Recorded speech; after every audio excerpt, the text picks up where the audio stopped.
Students, today's topic is collision in two dimensions. Okay अब यहाँ पे क्या होगा, यहाँ पे आपको x और y एक्सिस दोनों ही एक्सिस आपको कंसीडर करने होंगे. ओके तो initially two bodies come along x axis. After collision they disperse along x and y axis or in plane. Okay तो यहाँ पे जो डायग्राम है ये आप देख सकते हैं. तो इसमें दो बॉडीज़ आपको दिख रही हैं, m1 और m2.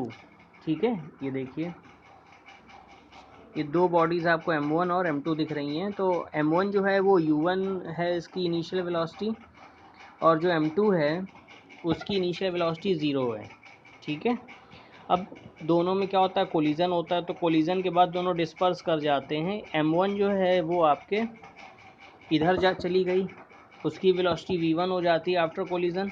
और जो m2 है वो, ये m1 जो है वो x एक्सिस के साथ थीटा कोण बना रही है. It is making an angle theta with x axis, and the m2 is making an angle theta 2 with the x axis in opposite direction, and its velocity is v2. Okay, so before collision you have to write, before collision its mass is m1, initial velocity is u1, and the mass of the other body is m2 and the velocity is 0. Okay, and after collision mass is m1 and velocity is v1 of the first body, and for the second body the mass is m2 and velocity is v2. Okay, since x and y axis came in the picture, so we will write momentum conservation equation for x and y axis. Okay, तो देखिए यहाँ पे हमको क्या करना पड़ेगा, x और y axis के अलॉन्ग जो है मोमेंटम कंजर्वेशन की इक्वेशन लिखनी पड़ेगी. ठीक है, तो देखो अलॉन्ग x एक्सिस, पहले अलॉन्ग हम x एक्सिस लिखेंगे. तो इनिशियल मोमेंटम इक्वल टू होता फाइनल मोमेंटम. ठीक है, तो इनिशियल मोमेंटम हो जाएगा इक्वल टू फाइनल मोमेंटम. ठीक, तो देखो यहाँ पे क्या हो रहा है, अलॉन्ग x एक्सिस, तो इनिशियल वेलोसिटी उसकी u1 थी, m1 u1 plus m2 into u2. अब u2 क्या है, u2 आपका 0 है, तो ये हो जाएगा 0 प्लस. अब क्या है, अब अलॉन्ग x एक्सिस लेनी है हमको, यानी कि इसी डायरेक्शन में ही लेनी. तो ये जो v1 है तो ये v1 जो इधर की तरफ जा रहा है, ये एंगल थीटा बना रहा है, तो इसका x एक्सिस के अलॉन्ग कंपोनेंट हो जाएगा v cos थीटा. ठीक है, और ऐसे ही ये जो v2 है ये इधर की तरफ जा रहा है, इसका कंपोनेंट हो जाएगा v2 cos थीटा. बस समझ में आ गई, मतलब x एक्सिस के अलॉन्ग. तो ये हो जाएगा m1 v1 cos theta plus m2 into v2 cos theta. Sorry, ये थीटा 1 है और ये एंगल थीटा 2 है. तो ये हो जाएगा, पहला वाला हो जाएगा m1 v1 cos theta 1 plus m2 v2 cos theta 2. ठीक है, अब अलॉन्ग y एक्सिस लिखना है. तो अलॉन्ग y एक्सिस में देखो, दोनों की जो मोशन हो रहा था, इनिशियल मोशन जो हो रहा था अलॉन्ग x एक्सिस हो रहा था, y एक्सिस में कोई मोशन नहीं था, मतलब वो दोनों के दोनों हॉरिजॉन्टली तो ऐसे चल रहे थे. y एक्सिस के अलॉन्ग तो कुछ चले नहीं. ठीक है, तो इनिशियल मोमेंटम हो जाएगा y एक्सिस के अलॉन्ग 0. अब जो उसके बाद जब ये दोनों जब कोलाइड कर जाते हैं, उसके बाद इसका ये वाला कंपोनेंट v1 साइन थीटा 1, ये क्या हो जाएगा v1 साइन थीटा 1, और इधर नीचे की तरफ हो जाएगा v2 साइन थीटा 2. अब ये जो है ये नीचे की तरफ है, डाउनवर्ड डायरेक्शन में है, तो ये हो जाएगा माइनस v2 साइन थीटा 2. ठीक है, तो इधर आप लिख सकते हो m1 v1 साइन थीटा 1, मतलब मोमेंटम की इक्वेशन लिखनी है. तो मोमेंटम क्या होता है, m इंटू वी, और v यहाँ पे है v1 साइन थीटा 1. ठीक है, तो ये 0 initial momentum equal to final momentum आप लगाओगे, तो इनिशियल मोमेंटम यहाँ पे 0 है, equal to m1 v1 sine theta 1 plus minus m2 v2 into sine theta 2. ठीक है, अब ये इक्वल टू हो जाएगा m1 v1 sine theta 1 minus m2 v2 sign theta 2. ठीक है, यहाँ तक क्लियर हो गया. अब यहाँ पे ये condition, if collision is elastic. अब इलास्टिक कोलिजन में क्या होता है, जो काइनेटिक एनर्जी है वो भी आपकी कंजर्व रहती है. मोमेंटम तो हर कोलिजन में कंजर्व रहेगा, लेकिन काइनेटिक एनर्जी केवल इलास्टिक कोलिजन में ही कंजर्व रहती है. तो इसकी जो इक्वेशन आप लिखोगे वो आप लिख दोगे half m1 u1 square plus 0, ठीक है, क्योंकि जो u2 है वो तो ज़ीरो ही है, equal to half m1 v1 square plus half m2 v2 square. बस समझ में आ गई, ये हो गया। अब इसके बाद आपका नेक्स्ट क्वेश्चन है, a cart is moving over a horizontal plane. ये बेसिकली इसमें सिर्फ हमने इक्वेशन बना दी है। अब कोई भी क्वेश्चन आ जाए इस तरीके का तो आप कर सकते हैं, यही दो इक्वेशन यूज़ होंगी, ठीक है।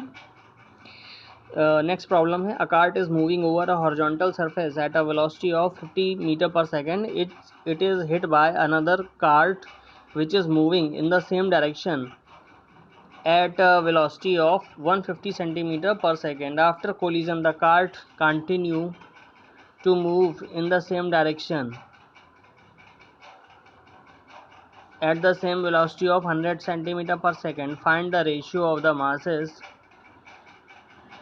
of the cars.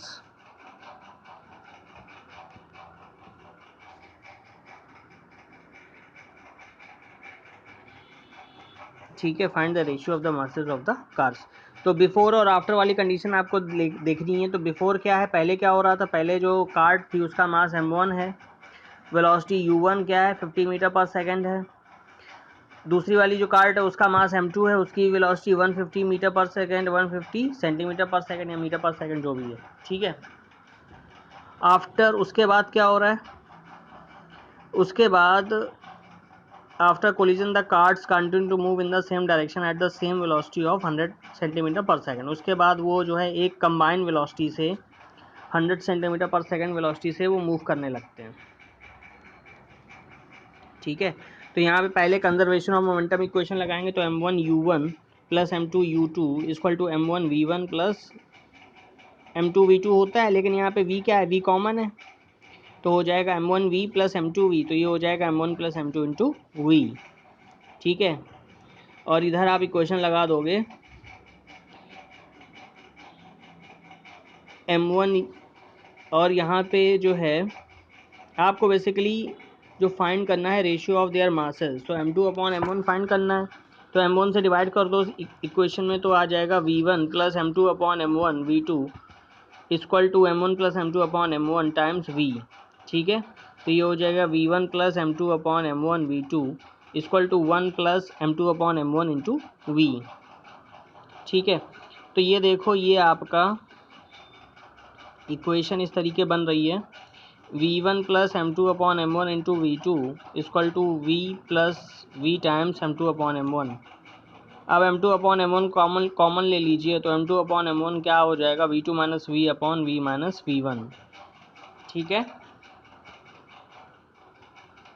अब ये m2 अपॉन m1 हो जाएगा v minus v1 upon v2 minus v।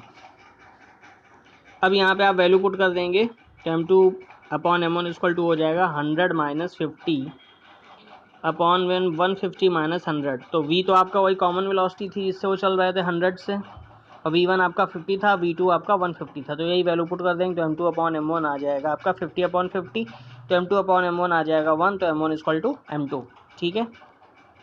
Easy question है लेकिन थोड़ी सी ट्रिक थी, ठीक। Part 2, question 2 sorry, a cart 1 moving over a horizontal surface at a velocity of 50 centimeter per second and collides with a cart of the same mass which is at rest. As a result of the collision, the moving cart comes to rest before what is the velocity acquired by the other cart. तो v1 आपको given है, before collision देखोगे तो v1 है आपका 50 centimetre per second, इसका मास m है, और जो दूसरा है उसका भी मास m है, और उसका वेलोसिटी क्या है 0, v2 क्या है 0। तो आफ्टर कोलिजन क्या है, मास जो है उसका जो मास है वो भी m है, और वेलोसिटी इसकी v1 डैश ये 0 हो जाती है, और दूसरे वाले की वेलोसिटी आपको फाइंड करनी है, यही क्वेश्चन है। तो मोमेंटम कंजर्वेशन लगा देंगे, तो m1 v1 plus m2 v2 equal to m1 v1, मतलब वही सेम इक्वेशन जो होती है m1u1 plus m2 u2 equal to m1 v1 plus m2 v2। तो यहाँ पे मास तो सेम है, तो m1 आपका सेम ही हो जाएगा, ये हट जाएगा, और v1 की जगह आप 50 लिख दोगे, और ये आपका 0 हो जाएगा v2। ठीक है, v2 आपका 0 था, और v1 डैश आपका 0 है, और ये आपका v2 डैश। ठीक है, तो v2 डैश की जो वैल्यू है, m नहीं रहेगा यहाँ पे। ठीक है, m यहाँ पे नहीं है क्योंकि वो m तो सब सेम है ना, तो कैंसिल हो जाएंगे। ठीक, तो ये हो जाएगा v2 dash equal to 50 centimetre per second, मतलब सेम वेलोसिटी आ जाएगी उसकी। चलिए अब ये क्वेश्चन आपको नेक्स्ट टाइम पे बताएंगे। ठीक।